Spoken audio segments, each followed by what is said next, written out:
bani shan akuyoyi na yanzu ka yanzu dai kuma ka hikima zuwa guda nawa ne daya biyu uku ai to ba kala dia hiki ba yanzu ba hiko da shan ne a da uba burka da ya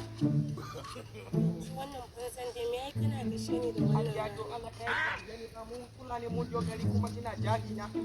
jama kishi buro amma kake cewa ma mana tambaye ki abin da ke faɗi ne kina gaya mani magana kwanja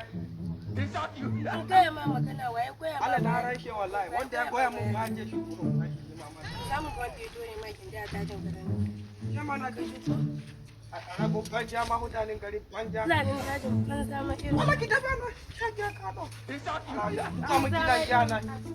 amma mu to ta dille wata na Allah wallahi ya duba sha